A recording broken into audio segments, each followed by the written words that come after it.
I was desperate for a fresh start. My job in New Jersey was draining me, both mentally and physically, and I couldn't wait to leave it behind. 2 interviews in South Carolina promised a way out, better pay, great benefits, and the chance to finally escape the endless grind. Flights were too expensive, so I decided to drive the 8-hour trip overnight. It seemed like a good plan at the time. After all, it was just one long drive, and I'd be at the hotel before morning. The night before had been restless. My mind wouldn't shut off, racing through every possible outcome of the interviews. So when I got off work and hit the road, I was already exhausted. Still, I powered through, hoping the excitement of a new opportunity would carry me. With my suitcase in the back and a few hours of driving ahead of me, I downed cups of coffee, letting the caffeine work its magic. The highway stretched on, dark and nearly empty. No streetlights, no cars, just me and the endless road. For the first few hours, the coffee did its job, but eventually, the fatigue crept in, pulling at my eyelids, slowing my thoughts. My head grew heavier, and no amount of caffeine could stop the drowsiness from creeping in. That's when I saw him, just standing there, a man in a suit, motionless on the side of the highway.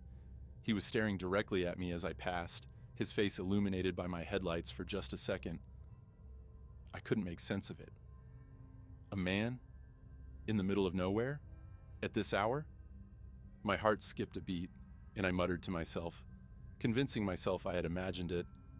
I was exhausted after all, and exhaustion plays tricks on the mind. But what happened next was far worse. Just 10 minutes after passing the first man, I saw another one. He was standing by the road, dressed exactly the same, in a dark suit, motionless, staring straight ahead. My pulse quickened, and I slowed the car, eyes glued to him. What were the chances? 2 men, out here in the middle of nowhere, both dressed like they were heading to some business meeting in the dead of night. I felt a tug of concern, maybe even guilt, thinking I should stop and offer help. Maybe their car had broken down or something. But as I eased onto the shoulder and glanced in my rearview mirror, my heart skipped a beat. He was gone, just like that. 1 second, he was there, and the next, nothing. The road behind me was empty. A wave of panic swept over me. I slammed my foot on the gas and sped off, my eyes darting to the mirrors every few seconds, half expecting him to reappear. My hands gripped the steering wheel so tightly they hurt, and no amount of rational thinking could settle the growing unease. Exhaustion was clouding my mind, sure, but that wasn't normal. I wasn't imagining this. I decided to stop for more coffee, hoping it would shake off the mounting terror. The first gas station rest area I saw, I pulled in, parked, and hurried inside. The coffee was terrible, but I didn't care. I sat in the driver's seat, cradling the lukewarm cup, trying to calm myself. That's when I saw him again. He stood under a streetlight at the edge of the parking lot, perfectly still. His face was the same, short brown hair, clean-shaven, and a blank, almost neutral expression. But it was the way he was staring directly at me that made my blood run cold. It was like he had been waiting for me. My breath caught in my throat, and instinct kicked in. I floored the gas pedal, leaving the rest stop in a blur. My heart was pounding so hard I could feel it in my temples. This wasn't just exhaustion. Something was wrong. But no matter how much I tried to shake it, the fatigue was overwhelming, the night dragging me down into a deeper haze. I knew I couldn't make it much farther without sleep, so I pulled off the highway, finding a random parking lot to rest for a while. I reclined my seat, hoping to finally drift off, but fear gnawed at me. I couldn't stop thinking about him, standing there, staring. What if I saw him again? What if he was out there, watching? After a while, my eyes grew heavy, and I began to slip into sleep. But then, out of nowhere, something jerked me awake. My heart raced, and I immediately looked around, half expecting him to be there. The windows were clear, the parking lot empty. I let out a breath and leaned back, relieved, until I glanced at the rearview mirror. There he was, sitting in the back seat. I didn't scream. I didn't even think. I just threw the door open and tumbled out of the car, landing hard on the pavement as I scrambled to get away. I turned back, my chest heaving, expecting to see him stepping out of the car after me. But no, the back seat was empty. It was impossible. I had seen him. I knew asterisk. I saw him. My head was spinning, my body trembling. I stood there in the empty lot, staring at the car for what felt like an eternity, trying to process what just happened. Shaking, I forced myself to breathe, telling myself it was all in my head. My exhaustion was playing cruel tricks on me, turning shadows into nightmares. I had to be rational. No one was in my car. I repeated that to myself over and over, trying to bury the creeping terror that still clung to me. But even with that understanding, the fear wouldn't let go. Every nerve in my body was screaming that something was wrong. I knew sleep wouldn't come. Not after that. So I did the only thing I could. I finished the last of my cold coffee, got back into the car, and pushed through the final leg of the drive. By the time I reached the hotel, the sky was just starting to lighten. I dragged myself inside, checked in, and collapsed onto the bed without even bothering to unpack. My mind was still racing, but my body gave in. I passed out the moment my head hit the pillow, hoping sleep would wash away the terror of the night. I didn't get much rest, but it was enough to get me through the next few hours. When I woke up, my first interview was looming. I splashed water on my face, trying to shake off the grogginess. I wanted to put the night behind me, pretend it was just a bad dream. But that hope shattered the second I walked into the office. I froze in the doorway, my blood turning to ice. Standing in front of me was the man from the highway, the man in the suit, my interviewer. He was identical, short brown hair, clean-shaven, same neutral expression. He looked at me with a hint of confusion, clearly noticing my reaction. I tried to compose myself, but my hands were shaking, my mind spinning. How could this be possible? I stared at him, heart racing, trying to convince myself that this was just a coincidence. The interview was a disaster. I could barely think straight. Every time I looked at him, I was back on that dark road, seeing his face over and over again. I stammered through my answers, unable to focus, the fear gnawing at me from the inside. I left the office knowing I had blown it. My second interview later that day went better. It was with a woman, and I felt some of the tension melt away the moment she introduced herself. Somehow, I pulled it together enough to get through it, and thankfully, I was offered the job. I moved to South Carolina shortly after, hoping that with distance, the memory of that night would fade. But it never really did. I eventually told my therapist about what happened. She explained that the lack of sleep and stress probably caused me to hallucinate. She said it wasn't unusual for the brain to project images that feel real when it's deprived of rest, and since I was so anxious about the interviews, I had subconsciously created the image of the man in the suit. It made sense, logically at least. But no amount of logic could erase the fear I felt every time I thought about that drive. The way he stood there, staring, the way he seemed to vanish, only to reappear in places he shouldn't have been. And worst of all, the feeling that still creeps up on me during long, quiet drives at night, that maybe, just maybe, he's still out there, waiting. And next time, I won't be able to tell myself it's all in my head.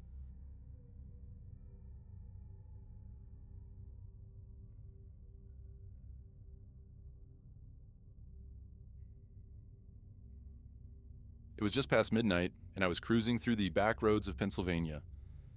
These winding, quiet roads were my favorite. No traffic, no rush, just me and the night. The only sounds were the soothing drone of my podcast playing through the speakers and the hum of my tires on the asphalt. It felt peaceful, almost too peaceful. That tranquility was interrupted by a sudden ding from my car's dashboard. Low fuel. I sighed, pulling up the map on my phone to find the nearest gas station. The closest one was a few miles up a secluded road, deep in the woods. Of course, as I pulled into the station, I realized just how isolated this place was. No name on the sign, just a dingy, generic station surrounded by nothing but trees. The only other car there was an old, beat-up pickup truck parked by one of the pumps. A man stood beside it, slowly filling his tank. His gaze locked onto me the moment I stepped out of my car. There was something unsettling about the way he watched me. Not just a passing glance, but a stare that followed me as I walked into the small, dimly lit shop. Inside, the air smelled stale, and the shelves were sparsely stocked. I grabbed a coffee from the counter and handed over some cash for the gas. As I left, I noticed the man was still there, still watching. After filling up my tank, I pulled out of the gas station and headed back onto the empty road. The night was still and dark, with nothing but the sound of my engine and the occasional whisper of wind through the trees. But as I drove, something caught my eye. A pickup truck, parked silently on the side of the road a little further up. It was the same old beater from the gas station, its lights off, just sitting there.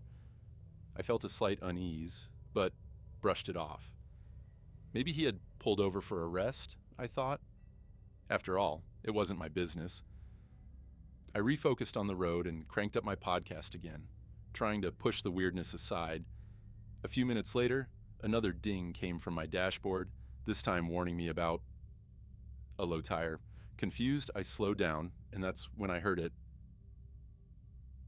A low, wobbling sound coming from the back of my car. I pulled over and stepped out to check, my stomach sinking the moment I saw it. The rear driver's side tire was completely flat. But how? I hadn't hit anything, not that I could remember. Then, a terrifying thought crept into my mind. Asterisk, had the man from the gas station slashed it? Panic set in as I fumbled for my phone, trying to pull up the roadside assistance number. My hands were shaking, and before I could finish dialing, I heard it. The low growl of an engine. It was coming from behind me, but there were no headlights. My heart started to race as I strained my eyes to see through the darkness. Then, the engine stopped. Silence. I rushed to my trunk, grabbing the SOS flashlight my dad had given me, and pointed it down the road. My breath caught in my throat. There it was. The same pickup truck, sitting about 200 feet away, hidden in the shadows with no lights on. My pulse thundered in my ears as I made a split-second decision. I bolted for the woods, ducking behind the thickest bush I could find. My hands trembled as I dialed 911, my voice barely a whisper as I explained the situation to the dispatcher. I could barely get the words out. Flat tire, man from the gas station, following me. Then, out of the silence, I heard his voice. "You need some help?" His tone was calm, almost friendly, but it sent chills down my spine. I clutched my phone tighter, knowing better than to answer. I stayed as still as possible, my breath shallow, praying he wouldn't come looking for me. Suddenly, the line with 911 cut off. My phone screen flashed, "Call failed," as the signal bars vanished. I was stranded in the middle of nowhere, with no help on the way, and panic began to claw at me. I heard the rumble of another vehicle approaching from the distance. I held my breath, straining to hear over the pounding of my heart. The truck slowed down, then came to a stop. I could barely make out voices through the trees, muffled but tense. It was him, the man from the pickup truck, talking to whoever had just arrived. I couldn't hear exactly what he was saying, but I could tell he was trying to spin some story. Desperation hit me like a wave. I couldn't stay hidden any longer. I bolted from the woods and stumbling onto the road, shouting for help. The man from the pickup truck snapped his head toward me, his face lit only by the other truck's headlights. I pointed at him, my voice shaking as I explained to the driver of the new truck that this man had slashed my tire and followed me from the gas station. The tension in the air was thick, every second stretching into an eternity. The man from the pickup truck's expression shifted, his casual, friendly demeanor gone. He stammered out a denial, claiming he didn't know who I was, swearing he had nothing to do with my flat tire. But the way his eyes darted nervously told a different story. His lie wasn't convincing, not to me, and certainly not to the driver of the second truck, who looked between us with a mix of concern and suspicion. For a moment, I thought the situation would escalate. But then, the man from the pickup truck made his move. He hurriedly jumped back into his truck, muttering something under his breath. The engine roared to life, and before I could react, he was speeding off, retreating into the dark woods, his taillights disappearing into the night. Relief washed over me. But it was fleeting. The driver of the second truck, a kind man in his 40s, stayed with me as I waited for the police. When the patrol car finally arrived, I explained everything to the officer: the gas station, the flat tire, the pickup truck that had followed me. The officer nodded gravely, taking down my information and promising to check the security footage at the gas station. He assured me they would look into it, but his words, though kind, did little to calm my nerves. The officer waited with me until roadside assistance arrived, and I was finally able to get a tow to the nearest shop. My dad came to pick me up from there, and as we drove away, I couldn't shake the feeling that I had narrowly escaped something far worse. Days passed, then weeks, and I never heard from the police again. I don't know if they ever found anything on the gas station footage, or if they even caught the man in the pickup truck, but the memory of that night still haunts me. The way he watched me, followed me, and how close I had come to something terrible. I'm convinced I wasn't just being paranoid. I had narrowly escaped being abducted. And sometimes, when I'm driving alone at night, I can still feel the weight of his eyes watching me from the dark, watching me.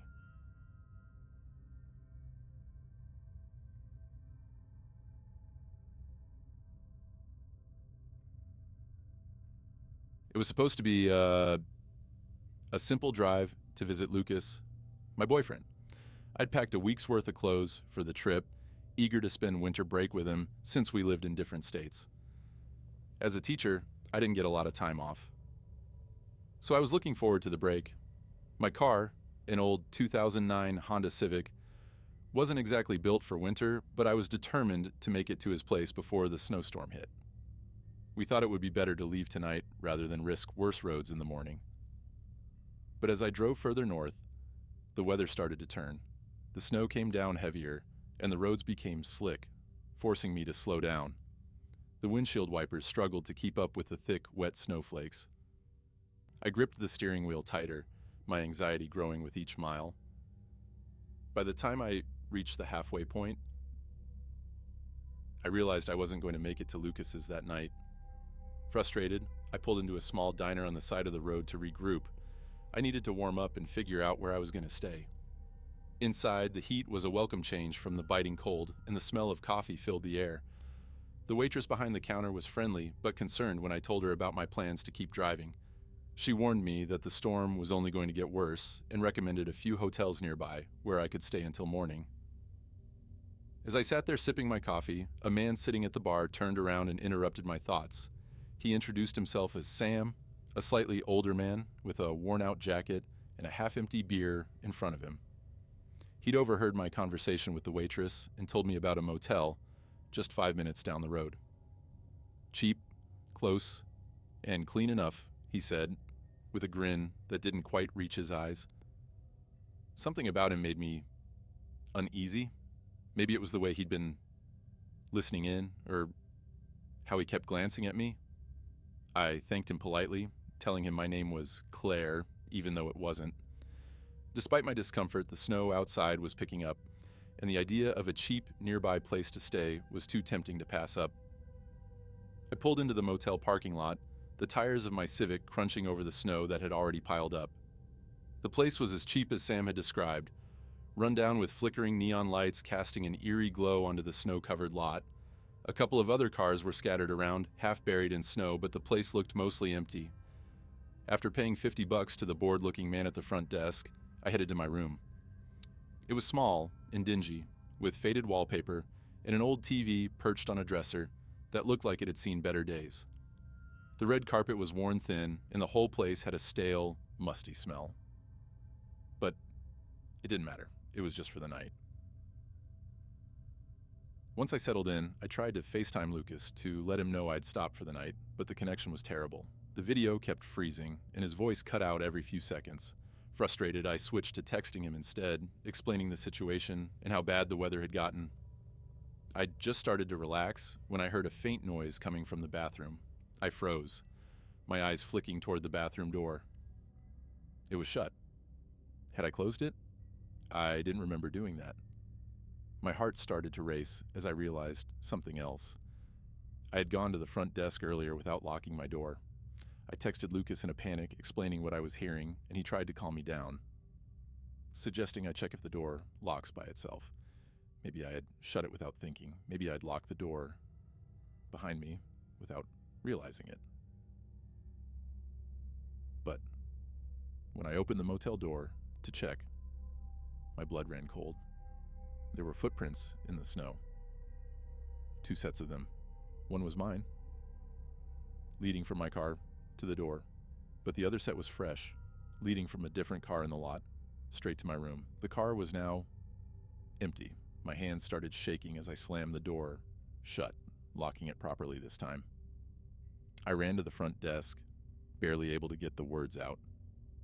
"Someone's been in my room," I cried to the man behind the counter. He barely reacted, his face blank as he stared at me. Instead of calling the police like I expected, he picked up the phone and made a call in another language, speaking too quickly for me to understand. I felt helpless, standing there in the tiny, cold lobby, looking out through the glass doors at the parking lot. That's when I saw him, Sam. He was walking out of my room, his face pale under the streetlight as he trudged back to his car. For a moment, our eyes locked. There was something dark in his gaze, something cold and knowing, like he had expected this, like he had been waiting for me to find him. Without breaking eye contact, he got into his car, slowly backed out of the lot, and disappeared into the swirling snow. I stood there, shaking, wondering if I had just escaped something far worse than I'd ever imagined. I stood there, shaking, as the front desk worker calmly told me his friend would come help. But something about the whole situation felt off, and I could feel my trust slipping away with every second. Instead of calling the police like any sane person would, this guy was waiting for some mysterious associate. I didn't know what to do, so I stayed, hoping for some sense of safety that never really came. About 15 minutes later, the door swung open and a large man walked in. He was huge, broad-shouldered, silent, and intimidating. He didn't speak a word of English, only exchanged a few muttered sentences with the desk worker in a language I didn't understand. They nodded to each other, and then the front desk worker offered me a new room, free of charge. He promised it would make me feel better. But I didn't feel better. Not at all. Still, what other choice did I have? I had no idea where I was, and the storm outside was only getting worse. I accepted the key with trembling hands, and the 2 men helped me move my things to the new room. As they carried my bags, I felt a growing sense of dread. Were they protecting me? Or had I just walked into something far more dangerous? The new room was no different than the first. Same tacky wallpaper, same cold atmosphere. I locked the door and shoved a chair under the handle for extra security, but it didn't help. My heart wouldn't stop pounding. Every tiny noise outside made me jump, convinced Sam, or someone worse, was coming back for me. I kept texting Lucas, who offered to come get me. But I told him not to. The roads were too dangerous, and I didn't want him driving in this blizzard, not in the middle of the night. So I stayed up, wide awake, clutching my phone like a lifeline and waiting for morning to come. Every hour felt like an eternity, and I couldn't stop replaying the moment when I saw Sam walk out of my room. That look in his eyes, the way he stared right at me, it was like he knew something I didn't. I felt like prey that had narrowly escaped. When daylight finally broke, I wasted no time. The roads were plowed enough to be passable, and I threw my things in the car, barely stopping to breathe until I was back behind the wheel. I didn't look back at the motel as I drove away. I didn't want to see it, or the front desk worker, or the empty parking lot where Sam had vanished into the snow. I just kept driving, pushing through the remnants of the storm until I was finally on my way to Lucas's place. Later, when I had calmed down enough, I called the diner to warn them about Sam. I told the waitress everything. How he'd been listening in, how he'd followed me, how I found him in my room. She sounded concerned, but I don't know if she believed me. I hung up, still rattled, and tried to put the whole thing behind me, but the fear never really went away. The fact that the motel worker didn't call the police, that he handled the whole situation so casually still haunts me. What if they were all in on it? What if Sam wasn't just some random creep? I'll never forget the way he looked at me as he walked out of my room. It wasn't just a look of surprise or curiosity. It was like he knew I would be there, like he had been waiting for me all along. From that night on, I've never trusted strangers the same way. Something about that whole night felt wrong. Like Sam wasn't just a man passing through. Somehow, deep down, I know he was there for me.